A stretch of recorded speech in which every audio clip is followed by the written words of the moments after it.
La la la la.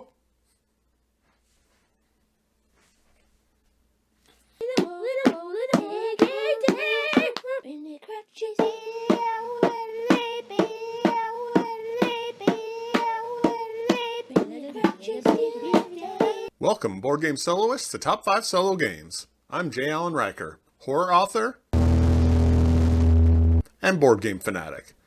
And I've got a different sort of list for you today, even beyond the fact that it contains 8 games with no honorable mentions.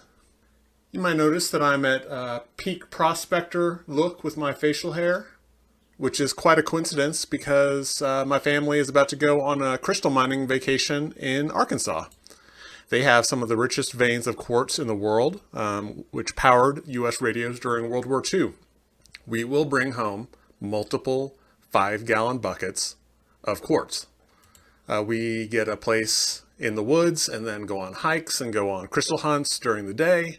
And then when we're good and tired, we get back and just chill. And one of the things that I do is play board games. Now, I've said before that I am 99% a solo gamer, but actually on vacations I will sometimes play with family members. We are going with my mom, and she's the person I play board games with most often. So I have picked games that I know we will have fun playing together. She likes nothing higher than, say, mid-level complexity, and she likes cooperative games, which is good because I do too. So I'm going to give you a list of the 8 games I'm taking on vacation, loosely in order of how excited I am to play them.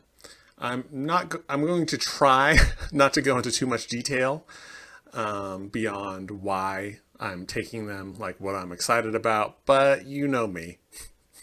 I'll probably end up blabbing about them quite a bit.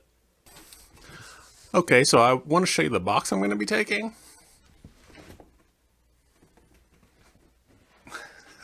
With us trying to make room to bring back a bunch of 5-gallon buckets of quartz, it probably is too big, but I just can't help myself.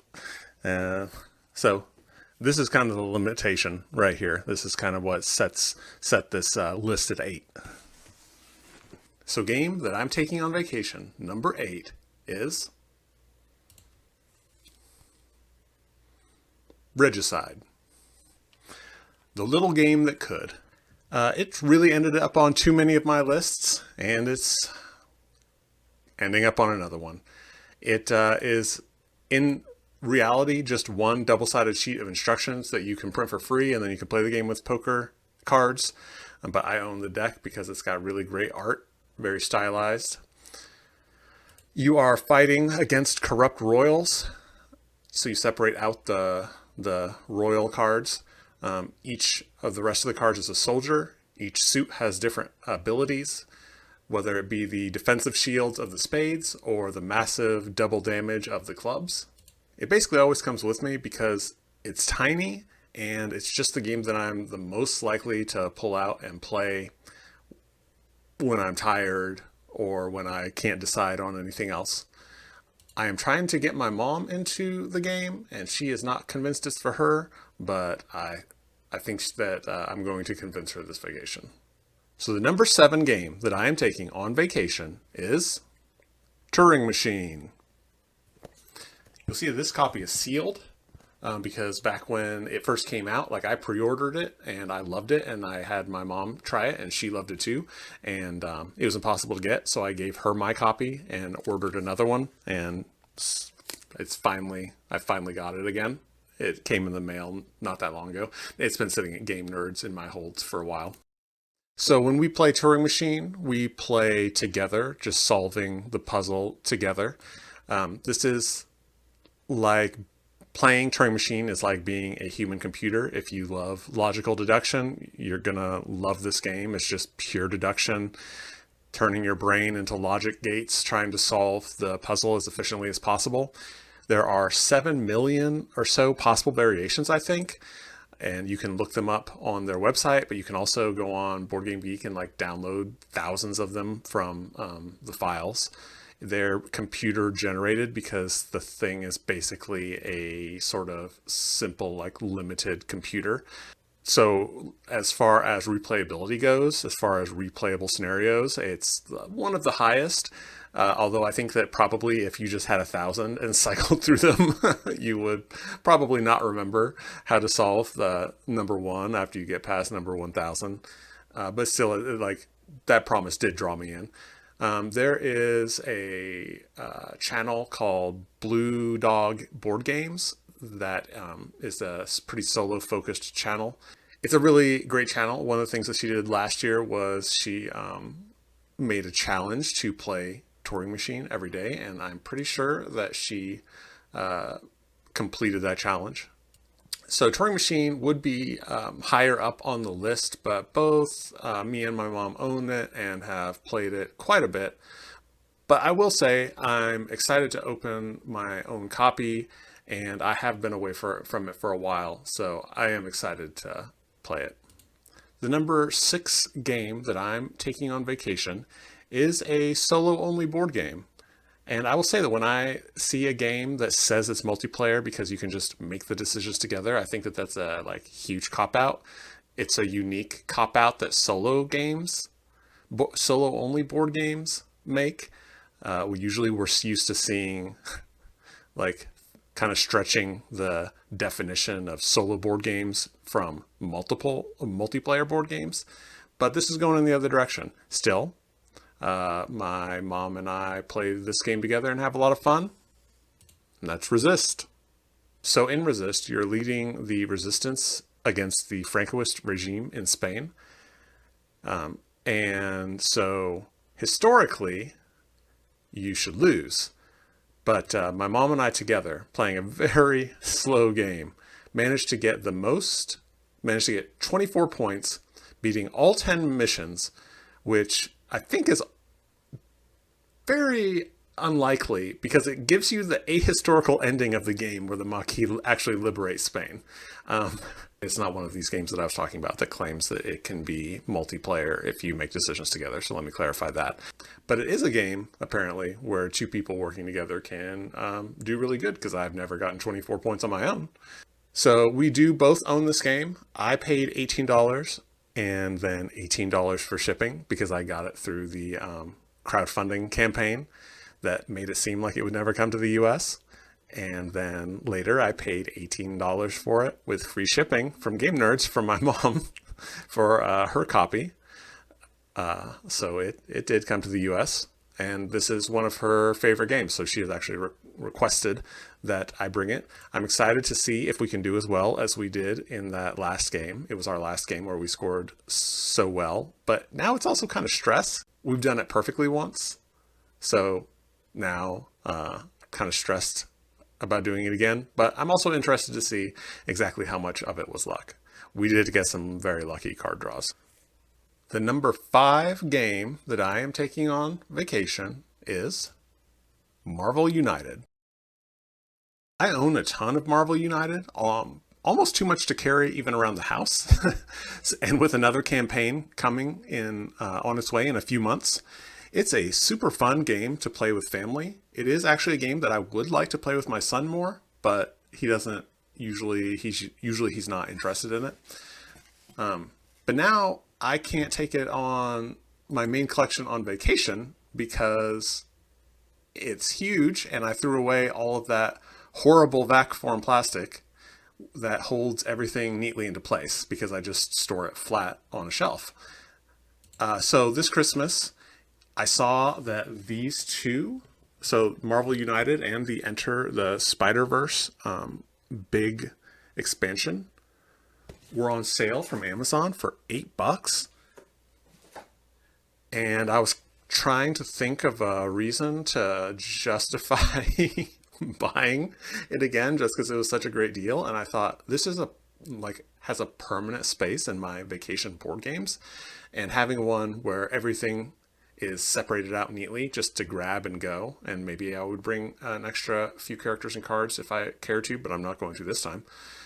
So I snagged that deal just to take it on vacations. I mean, that's an insane deal. It shows you what happens when you get the efficiencies of scale on your side, because Spin Master's got this. It got to put into all the big box stores. And so now you have things where first of all, often can be gotten for a price, more relative to like mass market board games, because it is a mass market board game, but also then you get these insane sales. That's one reason that it would be great if the board game hobby kept growing. So my mom and I have played Marvel United before. It's as close to combat as she likes in a game. For some reason, I haven't played Marvel United recently. And with my mom playing, I will probably actually be able to get my son to play with us. So despite the fact that I'm just going to be playing with some of the older, less interesting stuff, I'm still very excited to break this out. I might even record an unboxing video that nobody wants to watch because everyone already owns this game or has decided that they're not interested in it. The number 4 game that I am taking on vacation is Astronauts. So I've taken Aeon's End on vacation and played it with my older nieces, and it was a lot of fun. It's one of my favorite multiplayer games. Some of my best multiplayer experiences. It was just a lot of fun playing 4 mages. But now my Aeon's End collection has grown into 15 pounds of cards and cardboard that is threatening to literally rip the box apart from the inside. The Legacy of Gravehold box that I store everything in, consolidated now, is like at the breaking point. No more room to fit anything in. I'm not going to try. I'm done buying Aeon's End, I promise. But I definitely am done traveling with it. I'm not super crazy about Astronauts compared to Aeon's End. I think that too much of the strategy up front was lost with the change in the market, and that it's just randomized stacks. I think that having limited access to limited spells in Aeon's End really added a lot of fun strategy up front, seeing how those synergized with your mage and against the nemesis. But I do really love how blessedly fast it sets up. Like setting up the nemesis seas, I think was definitely a huge improvement. And it's in a little box, I think you saw, so it can go on vacation with me. I also do think that it's easier to learn. The player boards make everything make a lot of sense with having the cutout slots for all your resources, and the enemies in the initial box are pretty straightforward. Yeah, so Aeon's End is a game where I like the table talk that comes from multiplayer. So I'm looking forward to that, as I think that although I've never played Astronauts multiplayer before, I do think that it will be similar.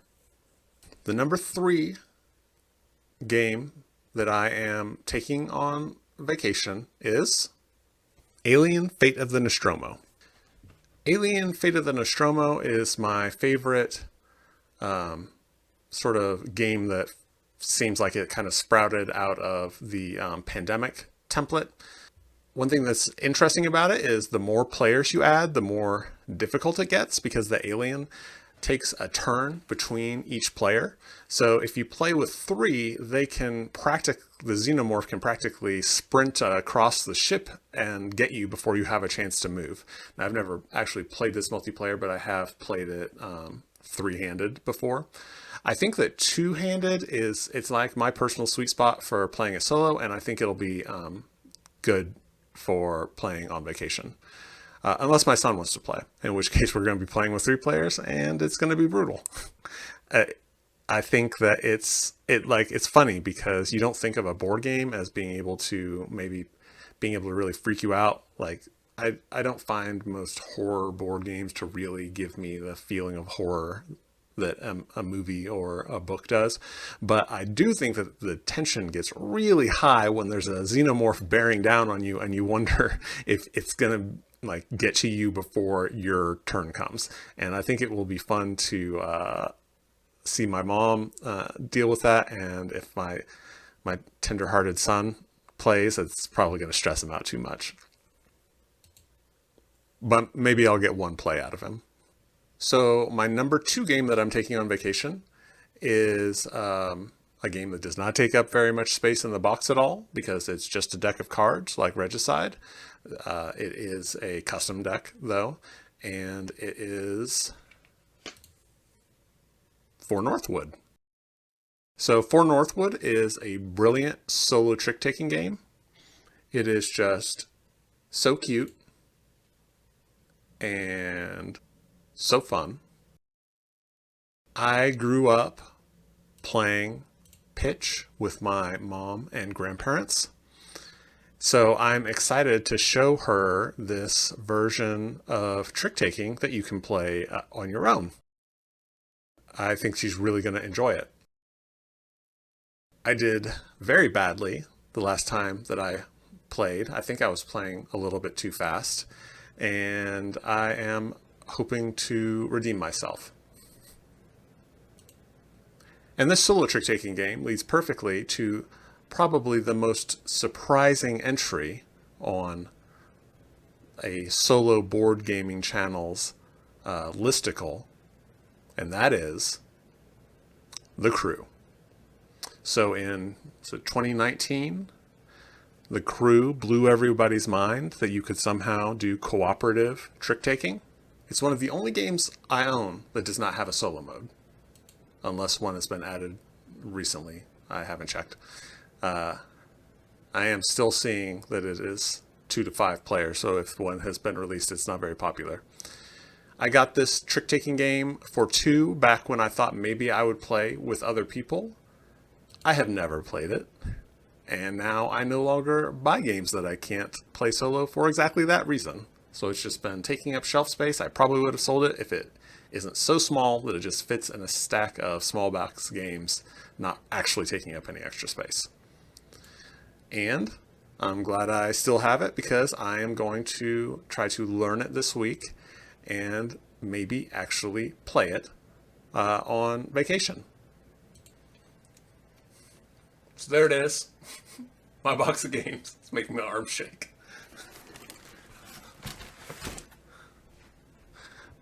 That's it from me. So what are your favorite vacation games? Are there any that always come with you? How many games do you bring on vacation, and do you actually get around to playing them all? Since I am not posting this video until I get back, for those of you who stuck around to the end, you get to see a few pictures of crystals, probably still covered in red clay. So enjoy.